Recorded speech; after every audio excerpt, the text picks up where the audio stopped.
Welcome back to the 8158 podcast, Stories of Sacrifice. Today we're diving into the heart of trauma, what it is, how it shows up, and why so many people carry it without even realizing. Our guest is David, the voice behind Beyond the Darkness, Living with PTSD, and a powerful advocate for healing through conversation.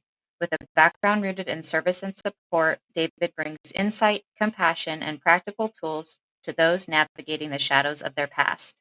Whether you're a survivor, a supporter, or just starting to ask hard questions, this episode is for you. Let's get into it.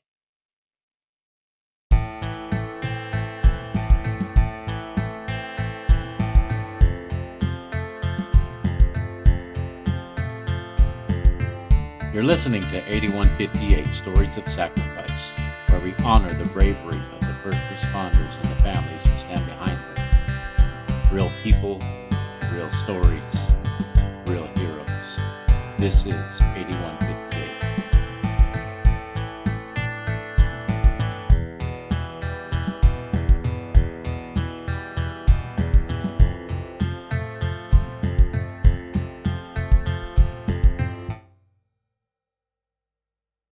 Welcome back, everybody, to another episode of 8158 podcast, Stories of Sacrifice. Today's guest is David Warrenfeld, and he has a podcast called Beyond the Darkness.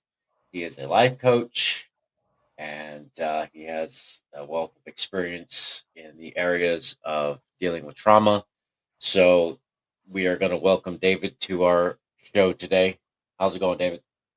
It's going great. I just want to start by saying thank you for giving me this opportunity to hop on your podcast with you. The work that you're doing is incredible, and so I'm just thankful to have the opportunity to be a part of it. Yeah, we definitely appreciate it. And I know that I had an opportunity to be on your podcast that one time, and hopefully that turned out good for you. Oh, it definitely did. People, I have to say your episode is one that people are like, hey, I listened to that one episode, and I'm like, I know which one.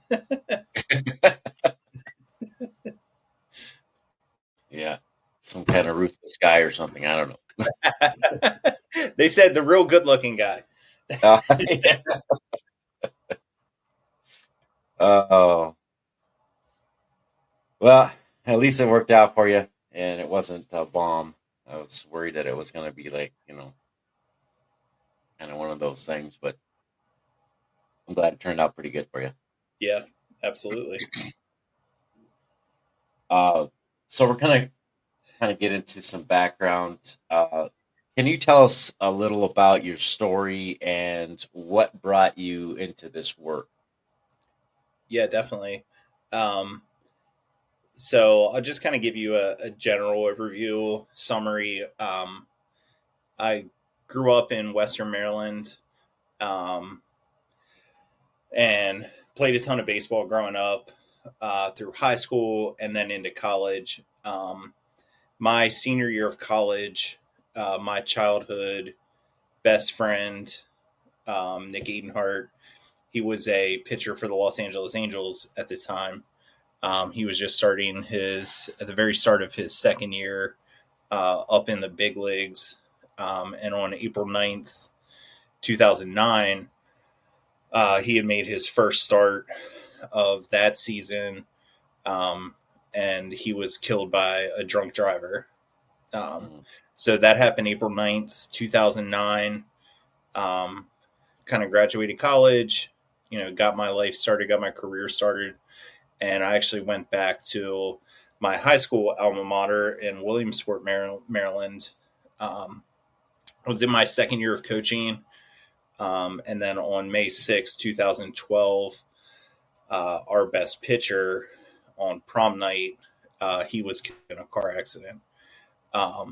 And our team that year, we actually went on to win the state championship. We were featured in Sports Illustrated, and a couple of other places.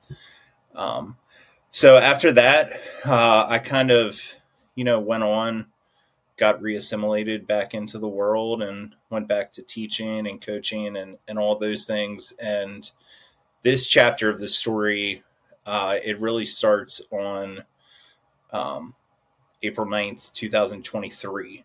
So I apologize, April 9th, 2024. I woke up that morning just having debilitating panic attacks. They had started, I would say, a month to a month and a half before. The first two kind of episodes that I had, I actually not only thought that I just was physically sick, I went to a doctor, and both times I was diagnosed, like once with the flu and once with, they're like, oh, you have some kind of virus. But that morning when I woke up on the anniversary of Nick's accident with the panic attacks, my now wife, Erica, she said, we got to figure out what to do. And I did one of the most humbling things I've ever done, which is I went to the psych unit at our nearby hospital. I have to say it was terrifying because I didn't know what was going to happen next. I didn't know if I was going to be admitted. I have two daughters and a stepdaughter, full-time job, and I wasn't sure what was going to come next, but that was kind of when I had really reached the point where not only mentally, but even at that point, like physically, I just knew that I could no longer exist like that. So I went there. I was able to get some time off work, thankfully. And for the next 3 months, engaged in intensive therapy twice a week.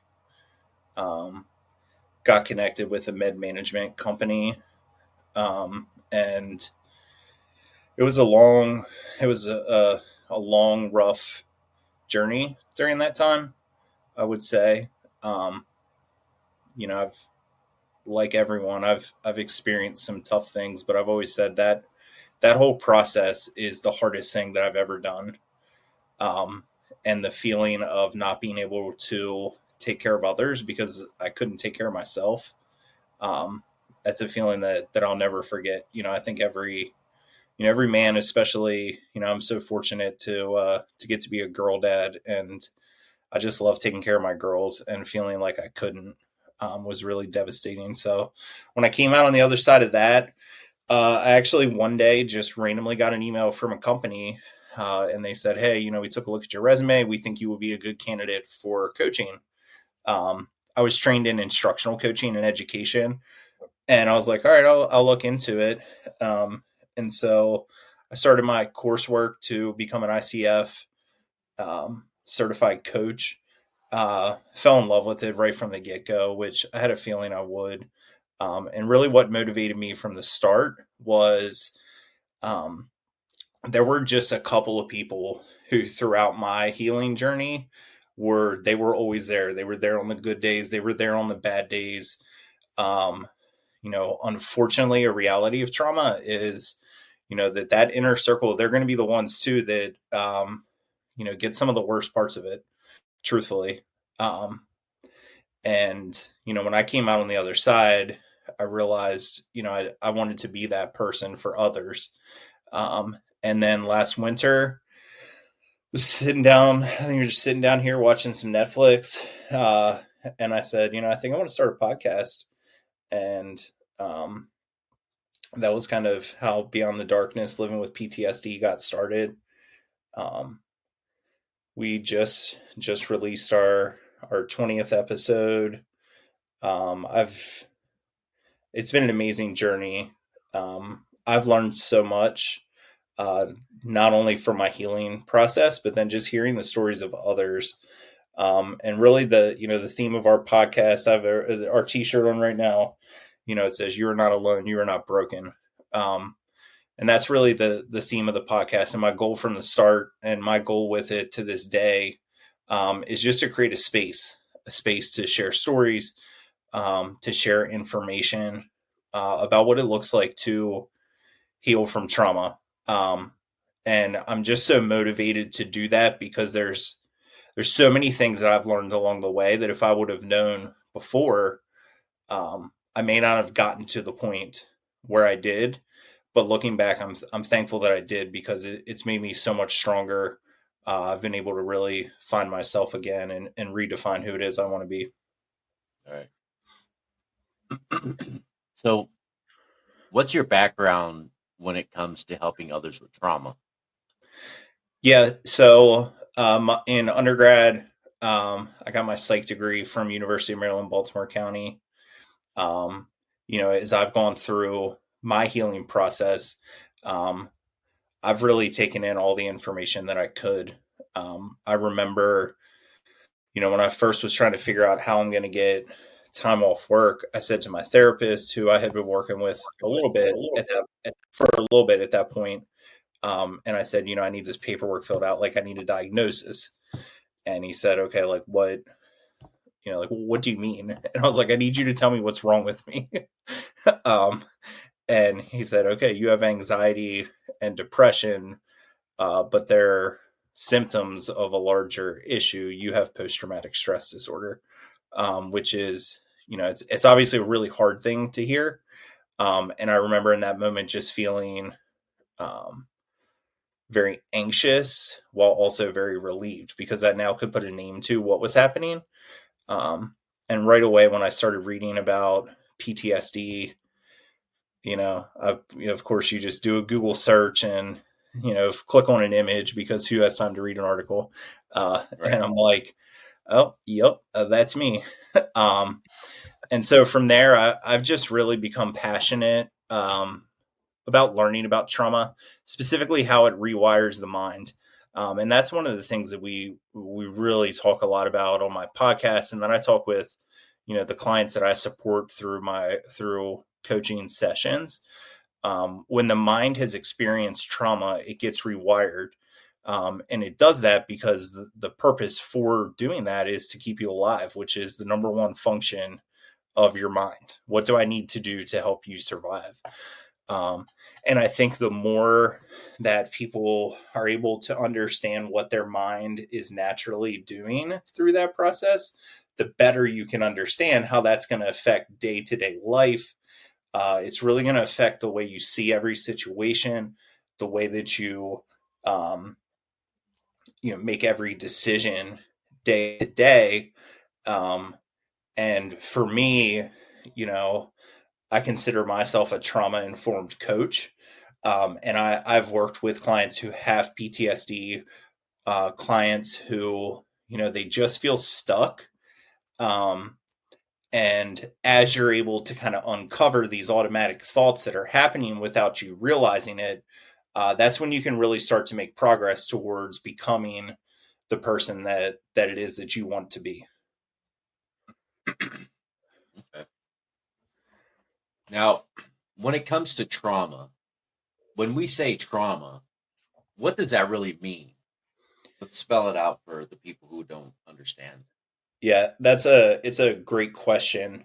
And I would say, and also having just had some experts on to kind of create a definition of trauma. Trauma is not the thing that happened. It's how the mind responds to the thing that happened. And so, I'll give you an example. Like 2 months ago, coming home with my family, had a great weekend away. We're driving home and we passed 2 car accidents in like 5 minutes. Someone who, let's say, God forbid, they've experienced child abuse, that might not be a trigger to them. That was to me. If someone raises their voice at me, it doesn't necessarily affect me, but my mind has been rewired to say, that's dangerous. You need to be incredibly worried about that. We're going into fight or flight mode. And so it's important to know that two people can experience the same thing, and that event not a traumatic event. And it doesn't mean that there's something wrong with the mind of the person that it does impact, because you have to imagine that, especially for me, those things happen in young adult, like when I was a young adult, and your mind has taken in so much information over the years. that the context of every situation is so different for every single person. And so it's so important for people to understand that um, it's not the thing that happened, it's how your mind responds to it. And if your mind responds to it in a quote unquote negative way, that's okay, because the mind is doing what it was supposed to do. And so many times now, I did that intensive therapy then. I still do therapy. I can't imagine now not having therapy as kind of part of just what I do to take care of myself. And frequently my therapist will say, okay, I'm sorry that you had that thought or that feeling came over you. That was your mind doing its job. That was your mind's way of protecting you. And even, really the therapy that I do, cognitive behavioral therapy, it's all about automatic thoughts and just rewiring those automatic thoughts, because, as much as we would all love to, it's really hard to slow your mind down. So the thoughts are going to keep coming, the feelings are going to keep coming. And it's a matter of rewiring your mind to respond to those stimulus, and then what the thoughts come next. Right. So to kind of like piggyback off of your example, um, in my career truck driving, uh, I've seen many, many, many, many car accidents, semi accidents, I'm sure. uh, quite a few fatalities. Yeah. They don't affect me the same way that they would affect you. Right. Other traumas would affect me in different ways. Yep. You know what I mean? And that, Dealing with and yeah, suicide versus, you know, seeing a car accident. yeah, absolutely. And, really what you're kind of getting at there is the understanding of the triggers. Mhm. And those triggers they're going to be different for every person. And I would say one of the biggest challenges of controlling, for lack of a better word, the mind of someone who's experienced trauma is your mind is constantly seeking stimulus, right? It's Right, looking for, what do I see? What do I smell? What do I hear? And you can't filter those things out of the world around you. And so as you and the support people around you, as you become more equipped to identify what are those triggers, um, you can try to anticipate them. Sometimes it's helpful, sometimes it's not. You know, I wouldn't go to a demolition derby, obviously, but I can't yeah, control if I'm driving down the road and there's two cars crash into each other. right, Um, so just being aware, and then I would say even more importantly is, you know, the reality is that they're gonna happen. Unless you put yourself in a bubble and stay in your house all day, you're going to see things, hear things that remind you of some bad experiences that you've had. And that's where it's just important to have that toolkit, to have those tools that work for you to go right, to kind of to have to be able to, as quickly as possible, kind of get yourself back to a state of regulation. right. Yeah, I was at a car accident. I was actually witness to it. I was in an intersection, uh, like maybe not even a quarter mile from our yard, and an elderly man and his granddaughter were crossing the intersection. He was slowly kind of inching out, and um, I was in a semi, and I have my own dash cam in the semi and stuff. Okay. So I stopped, and everybody stopped. They're waiting for him to cross because we see what's going on. He's an elderly man, so we're just going to let him go. Yeah. And next thing you know, this car just comes flying by and wham, T-bones this car right into this man No. right in front of me. And I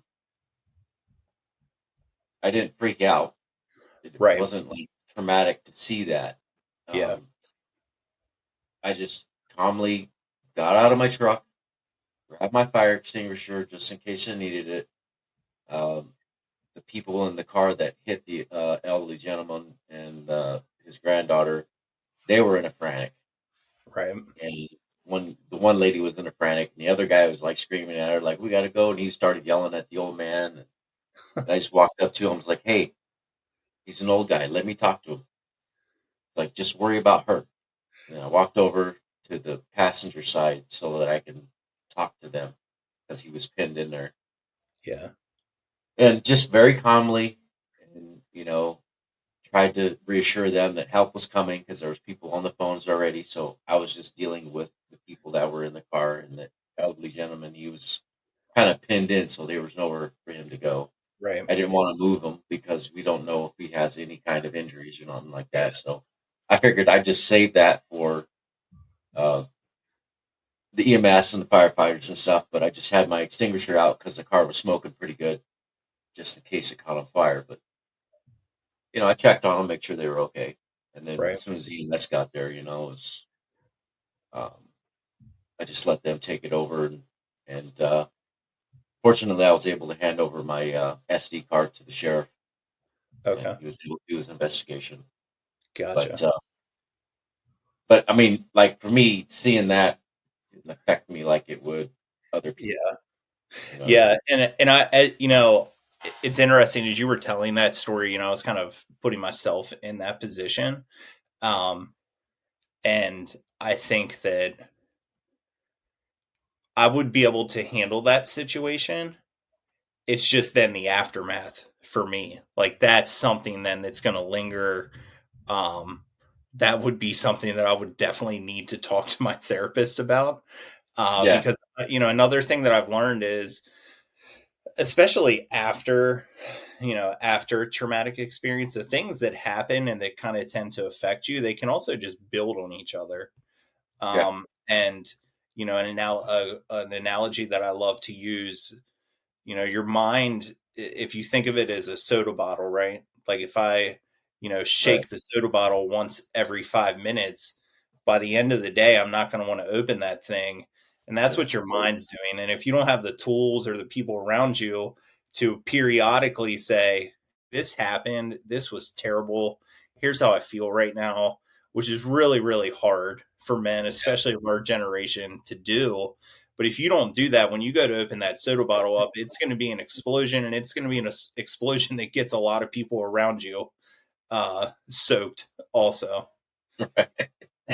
Yeah, the after effect, the Yeah. shrapnel. Yeah, it is. It's emotional shrapnel. And then if you're the one who kind of created that, dealing with that shame and guilt afterwards, I mean, that's like a whole other a whole Right. other part of the healing process. So that kind of goes along with how trauma shows up in someone's life even years later. Is Yeah. that analogy that you had mentioned about the soda bottle? You Yeah. build up trauma so much, it's been shaken and shaken, and all of a sudden it just pops open. Which that happened to me is because I hadn't dealt with my childhood traumas and Right. my uh, the compounding traumas over the years of dealing with things and not actually dealing with them, just kind of Right. bottling them up, and they finally just exploded. And same Yeah. with you, I have a lot severe panic attacks and have to take medications for them. Yeah. And I will say, when I was kind of first diagnosed and first started to work through what had happened, it started to make sense. It was very confusing at first. Like, how is this just showing up now? I mean, it had been over a decade. Um, but it was just years of being in a constant state of fight or flight. And, during that time, you develop coping mechanisms, some of which are healthy and helpful and some of which aren't. Um, but if your mind's only tool that you have is, let me just isolate myself from everyone, that's the only thing your mind has to go to in that moment until you are more equipped. you have more resources. You kind of know you understand what's happening.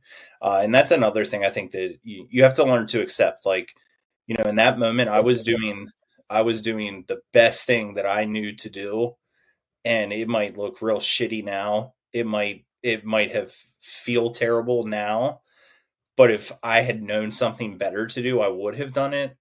Um, and again, really for me, that's kind of my goal of having these conversations is, just to share information, to share experiences. Because that, as you're approaching rock bottom, as um, the road down to rock bottom and rock bottom is a very, very lonely place, and one that you feel like, you may never be able to get out of. Exactly. It's once you get stuck, it's hard to climb out. Yeah, it is. Now, do you think trauma is still misunderstood? I Yes and no. So I think that we're beginning to have a better understanding of the way that trauma impacts the mind.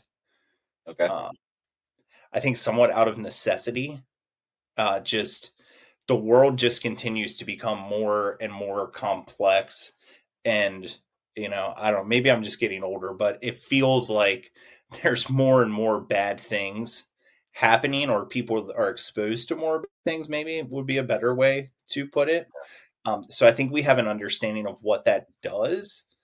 Um, and then on the no side of things, I would say that systematically, uh, especially here in the United States, through my coaching work and the podcast, I've been able to connect with people from Canada, people from Europe, and there are places around the world where mental health support and treatment is readily available for people. A huge downfall of our medical system here in the United States is how difficult it can be for someone to get access to mental health support. It was hard for me to find the right person, and I always said, like, I've worked in a school system. I have great insurance. I live in a small community where I know a lot of people. Like, if it was hard for me to find it, I can't imagine how hard it is for someone who probably really needs it, and doesn't have the resources or the privilege around them to try to find it. So I think in terms of that, um, I think that it is, we still have a long way to go. I think the stigma of mental health is starting to change a little bit. Yeah. I think there are still people who don't understand it. There are still people who have a mentality of, you need to get over it. And I would say this, so the two root symptoms of PTSD are going to be anxiety and depression. You know, the difference in someone who's experienced trauma is you can't tell them that's not going to happen again, because it Right. did.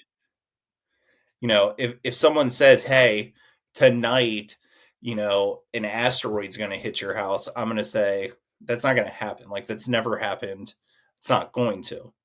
If someone says, hey, tomorrow morning you're going to wake up and your phone's going to be blowing up, and when you look at it, you're going to know that something terrible has happened, I would say that could happen.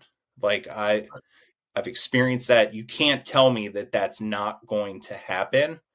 And so, in terms of understanding that things happen and it impacts different minds differently, and that doesn't make that person any weaker or lesser because it did that. And, it took me a long time before I was ready to engage in therapy. I wish I would have done it sooner. Um, but I will say, especially to the men listening out there, taking care of your mental health is not only the strongest, but it'll be the bravest thing that you ever do. and it'll be one of the hardest, because every day that you sit down to try to process what's going on, whether that's with a therapist, with a loved one, with a coach, whoever it is, you're going to have to be open and vulnerable. And most of all, you're going to have to work through some things that aren't who you would want to be or how you might want to be. And just, I think even that can feel like weakness, especially, I think, especially to men. Right, because men are supposed to be strong and they're supposed to just cowboy up and suck it up and deal with things. Yeah. And You for know, the about a alpha decade, for about a yeah. decade, every day I thought, it's all right, I'll get through it. Like, I'll get through it, until my body finally said, no, Nope. we're not doing this anymore. Said, not today, sir. Not today. Not today. We're taking a different route. Now, do you think someone can experience trauma without realizing it? Yes, absolutely. And I think, so I did like a little mini series. It was focused on childhood trauma. And two of the types of childhood trauma that we talked about were neglect. Um, it was neglect, and then emotional abuse. Physical abuse, sexual abuse. I think that those are going to be things that, like, I don't want to say are going to be more obvious. It's it's like a tangible thing that you can say, this happened, that's not right. Now, for the victim to ever be able to say that, that's a whole other story. Right. But it's like a tangible thing.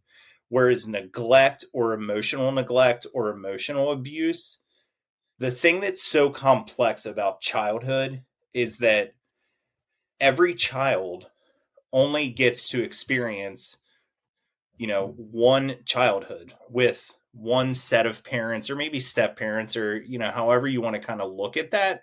And so whatever that normal looks like, that's just normal to you. Um, and a lot of times it's not until you step, when you get older and you're able to maybe step into other family environments or other situations, and you're like, wait a second, this is not what I experienced.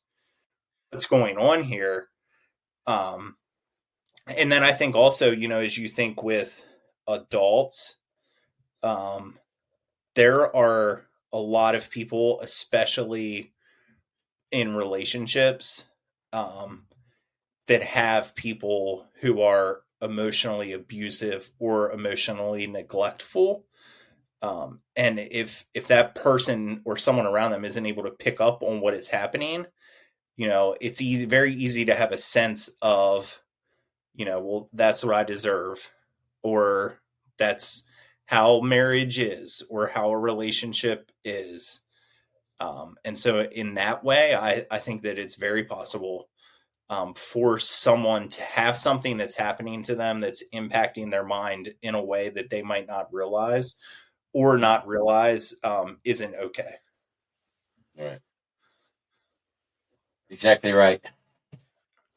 A lot of times when they don't realize it, then it goes back to years later when the trauma reappears and it rears its ugly head.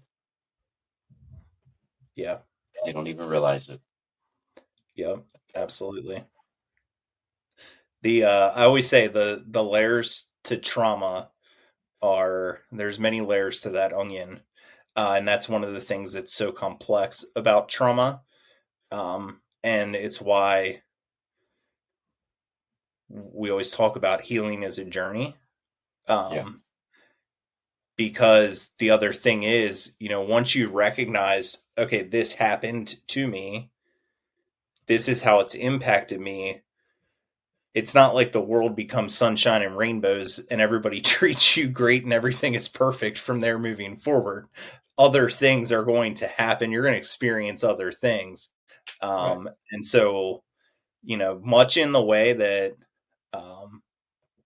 it's not only acceptable but necessary to, like, take care of yourself physically, that maintenance of your mental health is equally as important, I would say, if not more important.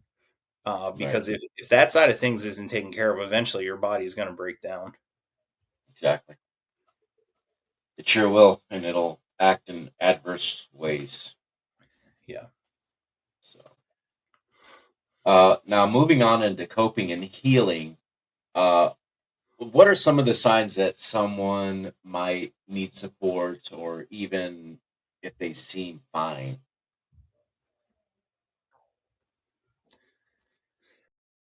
We will return after this quick ad break.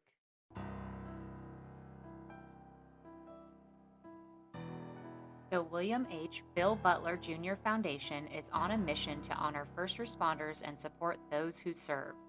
We provide scholarships for families who have lost a hero in the line of duty, offer second chances to juvenile offenders who are working to rebuild their future, and help new recruits pursuing careers as first responders.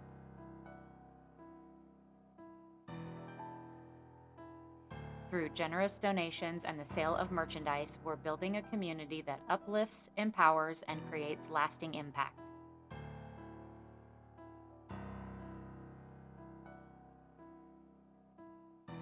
You can be a part of this mission as well.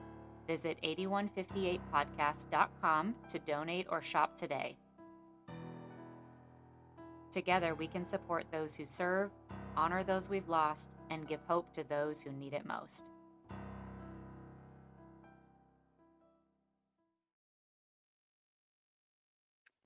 Behind every badge is a story, and behind every story is a sacrifice.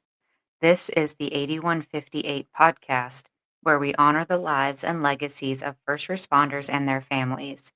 If our mission speaks to your heart, if these stories move you like they move us, join us on Patreon.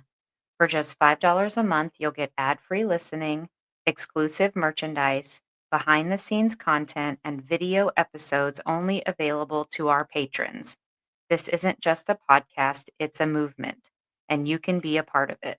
Support us at patreon.com/8158podcast. Let's continue to share the stories that deserve to be heard.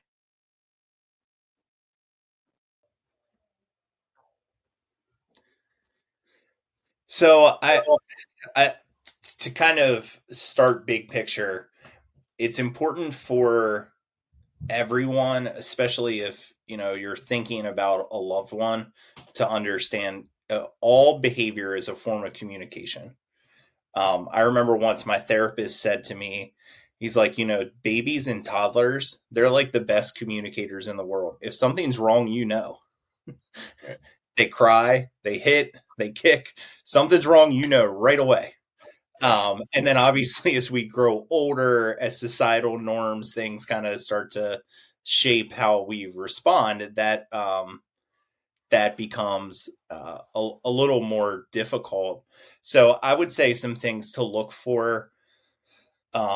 Certainly a change in pattern of behaviors. Um, Anytime someone's behavior changes, there's something that's causing that.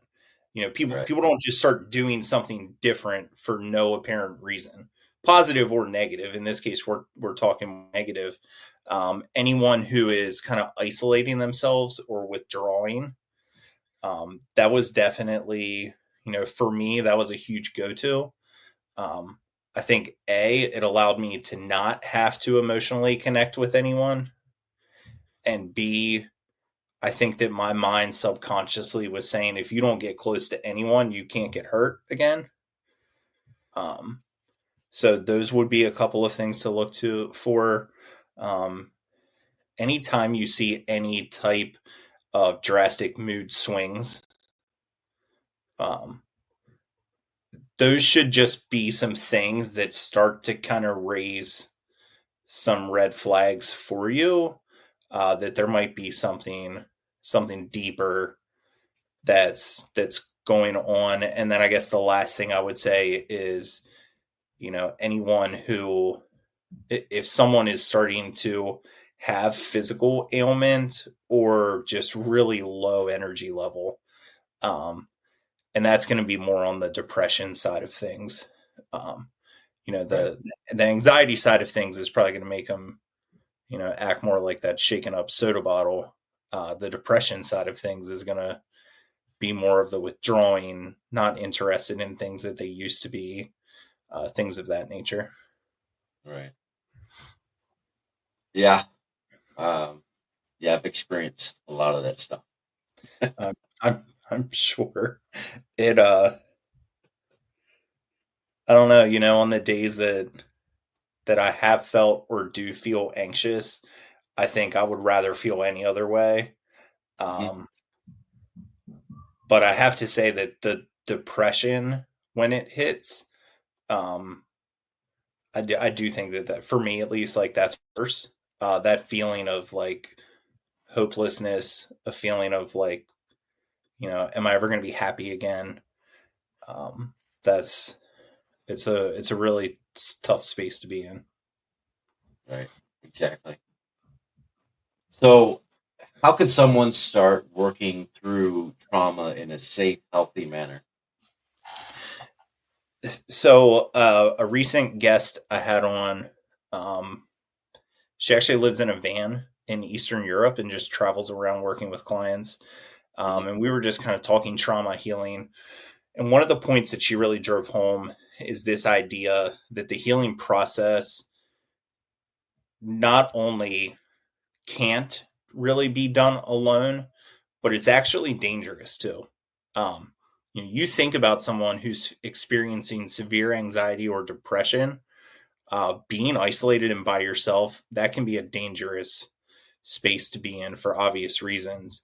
Um, and so, I would say having someone who you can lean on, if it's at least just one person, who you can kind of lean into to start sharing, what's going on or how you're feeling. And then I will say, from the mental health side of things, a huge growth has been the ability to access therapy remotely. So you can connect with a licensed professional without having to go to an appointment or going to an office. Or, the town I live in is kind of a small town near Baltimore and DC, but I have access to all of them because all I have to do is just log on to my computer. Um, and so if someone is ready to do that, and I always say, I think therapy, it's similar to rehab, and there's a reason why they don't let people into rehab who don't want to be there, because it's not going to work until you're ready to really engage in that work, and start that process. Nothing can change. And I know for me and for other people that I've talked to, I went through 3 or 4 therapists before I found the one that I worked with now. And so there's no harm in, giving it a shot, seeing what it feels like. There's tons of companies out there that offer online remote therapy.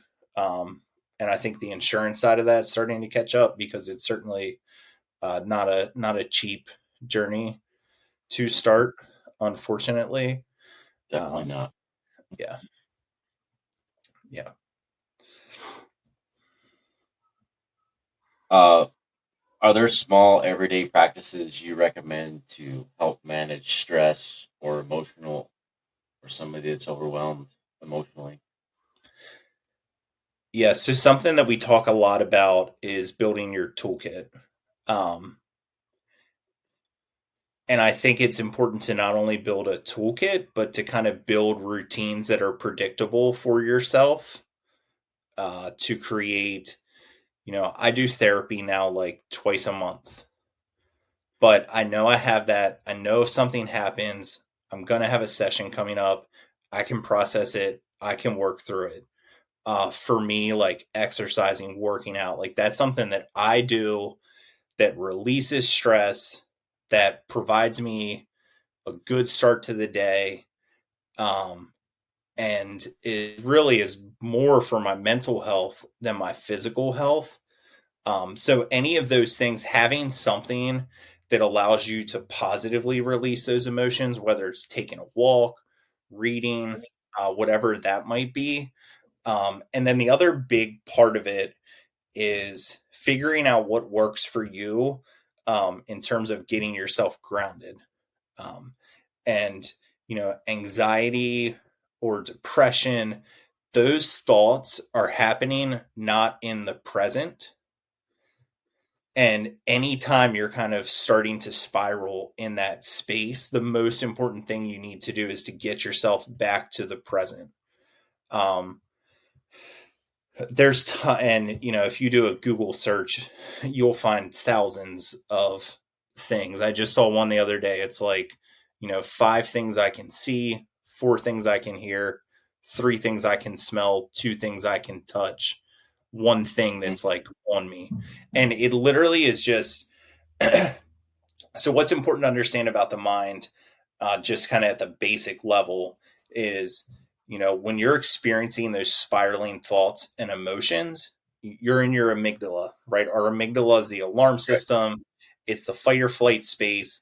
You're kind of starting to work your way back there, and we need to get back to the frontal lobe, which is where we can be present, we can be thinking rationally, and so we want to get back to that space, which is how I would really define being grounded. And once you can get back there, then you can process the emotions and the thoughts or what triggered you. But until you get back to that space, I mean, trying to sort through an emotion when you're in your amygdala in that fight or flight state is like pouring gasoline on a fire. Yeah. It's if your wife is all fired up, the worst thing you can say is like, just calm down. Yeah. Do not. Right.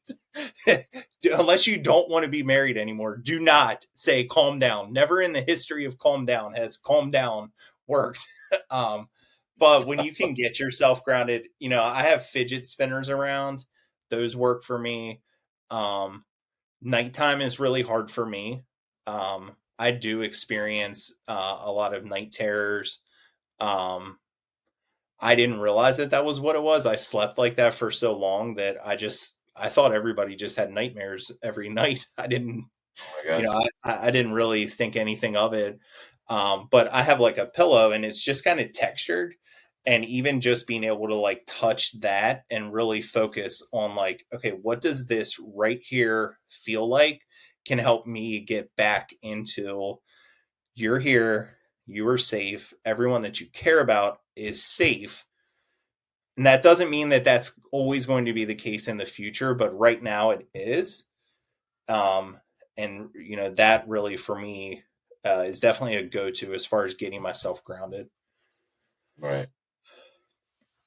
And if you want to get yourself grounded with your wife, tell her to calm down. Then you can pick yourself up off the ground. Yeah.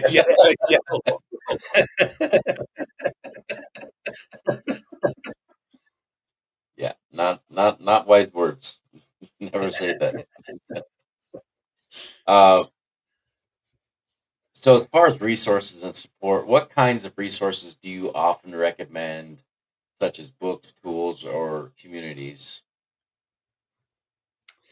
So we've talked a good bit kind of, about the therapeutic resources that are out there. And I would just offer, if someone's out there and they're like trying to get started, I know they can reach out to you. They can reach out to me. I'll help you free of charge, like figure out like what could actually work for you. Because I do believe in it that much. Therapy has changed my life, if not saved my life, I would say. There are definitely a couple of great books. There's more than a couple, but there's a few out there that are kind of the go-tos in the trauma world. And I would say one that I'm reading right now, just because it's come up so much in conversation, is the book "The Body Keeps the Score." It is an incredible book. It goes through some of the research, the history of post-traumatic stress disorder. And as intense as it is, it's also a very easy read. Um, and it just has a lot of information. And I'm not a big reader, but I have to say I have a hard time putting it down because I feel like every page I'm like, oh, that's me, or I've experienced that, or that makes total sense. Like, that's why I acted like an idiot when that happened 10 years ago. Um, Right. and so that is, something that's out there. Um, and I think, kind of like back to your toolkit, I think it's figuring out, like, for you, what is the way that you like to take in information? If that is reading, if it is a podcast, if it is videos, um, whatever the case may be. But the more you understand the way that trauma impacts the mind, the more it can allow you to understand your own mind. Um, Okay. and I think with that, the greatest gift that brings is the ability to accept that there's nothing wrong with my mind. My mind is doing exactly what it was supposed to do. It's just that's no longer helpful. When I experienced Nick's accident in 2009, I always say, by the time Brendan and Sam's accident happened in 2012, I was pretty much back to normal. Like, I had adjusted back to the world. I was regulated. And then when it happened again, it's like at that point, my mind said, we're never letting your guard down again, because when you did, this is what happened. And when you learn to think about it that way, it's much easier to say, not only do I understand that, but that makes total sense. Why my mind would go through processing things that way. And so it allows you to not feel like you're some crazy person, quote unquote, out here who's all alone. Yeah. Because your mind it's actually doing exactly what it was supposed to. Right. And what should people look for when choosing a life coach or some kind of coach, a therapist, or some type of support group? That is, I would say, one of the most important things that's going to impact the success or not of the journey is finding the right person. Um, I think when you connect with someone and you are really able to feel that it is a safe space, this person understands me without judgment, and I am able to honestly be open and honest about what I'm feeling, about what I'm experiencing, and about how it's impacting me, that's when you'll know that it's the right person. Hmm. Um, Yeah. until you feel that, I would say it's not the right person. And that's okay. I've had clients in coaching who, after a session or two, we've just had a conversation like, this isn't working. Like, I can feel it. You can feel it. There's nothing wrong with you. There's nothing wrong with me. Like, this isn't working the way that we know that it should. And that's okay. Because not every coach, not every therapist is going to be perfect for every client, and vice versa. And a funny story, I remember when I first started experiencing the panic attacks, I was talking to my therapist about it. And he said, I didn't really know any of this was happening. And I was like, yeah, I probably didn't really tell you about it. And he said, you do know that you pay me to tell me the truth, right? And I was like, well, that's a good point. I don't know why I'm paying you to log on and then not telling you what's actually happening. Right. Exactly. Naughty, naughty. It's, boys will be boys. Sometimes they go back to, now I'm good. Yeah. So moving on in encouragement and some next steps. Uh, what's something you wish more people knew about healing from trauma?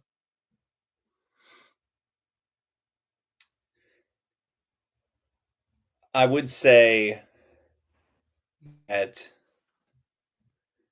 two things can be true at the same time. One being that your mind was rewired based on what you experienced, and two, you still do ultimately have control over your actions, over how you want to go about living your life. Um, it will take a lot of hard work, but it doesn't have to be a life sentence. And I heard something a couple of months ago, and it really hit me. And it was, trauma is either transformed or it's transferred. And when I heard that, that really summed up for me why I'm so passionate about this. There were a lot of days when I couldn't get out of bed for myself. I couldn't log on to therapy for myself, but I did it for my girls.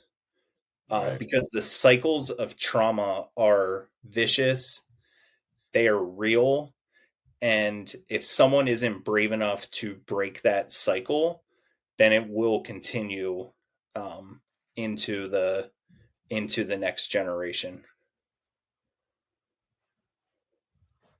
Yeah, you're right about that. It's hard. I mean, it's hard, and it's not fair to have to be the one to try to do it. Whether the root of my trauma, what I experienced, those were freak random accidents. It's not fair when people have to heal from trauma that someone was knowingly doing to them. And at the same time, we talk about like the cycle of poverty, and the cycle of trauma is the same thing, and the two are so connected. But it's like, until someone decides like, okay, this is it, like this stops with me, it's just going to continue. And so I think, especially for the men out there listening, if you're thinking like, no, I'm a tough guy, I'm not going to take care of my mental health. Well, if you don't, then, your kids are going to have to, your family's going to have to. And so, if for no other reason, take care of it for that. Yeah, because they'll be a part of that cycle. And they will. Somebody has to stop the cycle. They do. And it's hard. It's mentally exhausting. It's physically exhausting. But it's so worth it. Yeah. For someone listening who feels stuck, what's one small step they can take today? It's a great question.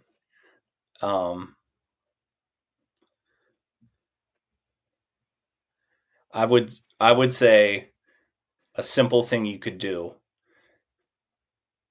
is just list down a couple of things of who it is that you truly want to be, and then think back to a time when you were that, because that's going to be able to remind you. If someone were to ask me that question, I would say, I want to be a great father. And thinking back to, when this happened, that's who I want to be. That person is still you. You still have that in you. You still have the capability to be that person. And in all likelihood, the people around you still look at you as that person. And then from there, what actions would you take to kind of get to that point? And that second part, that is really where a coach comes in. And that's the difference between coaching and therapy. Therapy is really working through the past, Right. kind of resolving those things. Coaching is thinking forward. But if you are someone who's experienced trauma, having a trauma-informed coach is important. because the way that you go about making decisions is going to be impacted by what you've experienced. And as we've discussed this whole time, your mind just operates differently, and that's okay.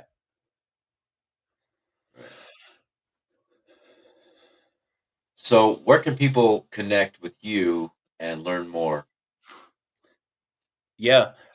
So my company, Grow Together Coaching, our website is www.thrivewithg2g, the number 2, .com. I'm on Twitter, X, whatever Elon Musk decides that he's calling it today. And then also on TikTok. And our podcast is on both Apple and Spotify. All of my contact information is on the website. And I always throw this disclaimer out there. If you're someone who you're feeling stuck, you're feeling at that point where I don't know what to do, I don't know where else to go. My phone number is on the website. Call me. And I always say, for the people who are supporting someone who's experienced trauma, it's important to know that you don't have all the answers. And if someone is at that point and they call me, I promise you that I will not have all the answers, but we also won't get off the phone until we do. And together we can figure that out, because every person's journey is going to look a little bit different. What next step you take is going to look different, but it's also important to know that there is no perfect first step, but until you decide to take a first step, nothing can change. So Right. again, our website's www.thrivewithg2g.com, and all of our information's on there. And his podcast is called Beyond the Darkness. Beyond the Darkness, Living with PTSD. We're on Apple and Spotify. And anybody interested, I am on that podcast. So, any of my listeners, if you want to check it out, go ahead and check out Beyond the Darkness. And his story is so good that we had to give him 2 episodes. He deserved 10, but the best I could do was 2. Yeah. Oh, man, what a bulldog I am. You are. You are the epitome of a badass, I will say. Yeah.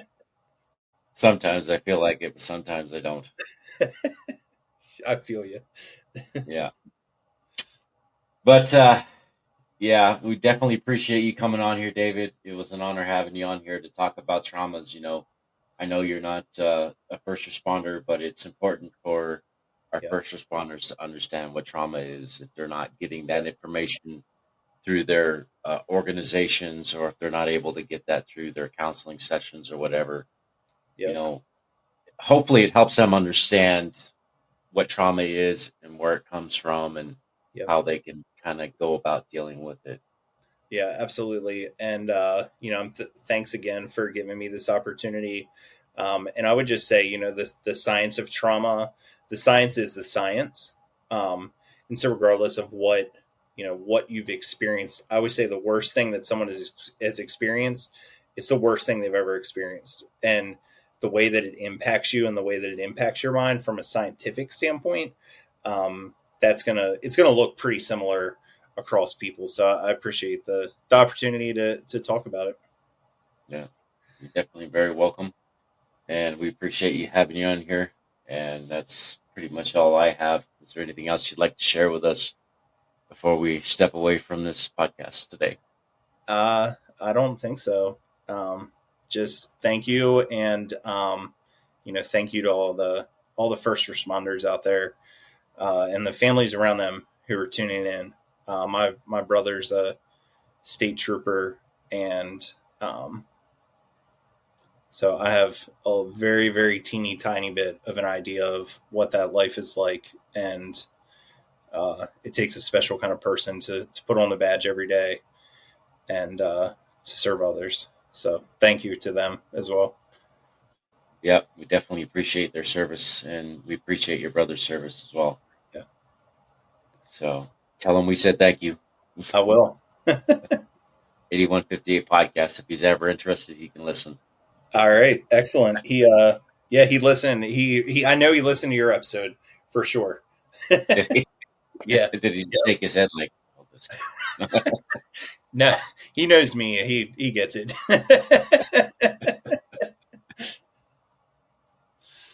Yeah. But anyways, that's all we have for today. 8158. This is David Rumsfeld, Beyond the Darkness, Living with PTSD. Have a good one, buddy. All right, man. Stay safe. See ya. Goodbye.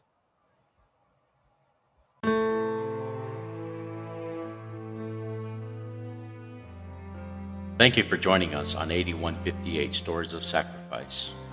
Every story we share is a tribute to the courage and resilience of first responders and their families. If this episode impacted, encouraged, or inspired you, please subscribe, leave a review, and share with someone who supports first responders. Follow us on all social media platforms at 8158 Podcast for updates. 8158 Stories of Sacrifice is a team effort. Rico brings the stories to life through casting, writing, original music, and editing. Brianne Shipley as production manager, handling booking, social media, graphics, promotion, marketing, website management, and logo design. Please visit our website at 8158podcast.com. For questions, collaborations, or to share your story, our email address is contactus@8158podcast.com. Until next time, let's continue to honor the legacies and remember the sacrifices of those who serve, every brave man and woman on the front lines, protecting and defending us all. This is Rico signing off and honoring 8158.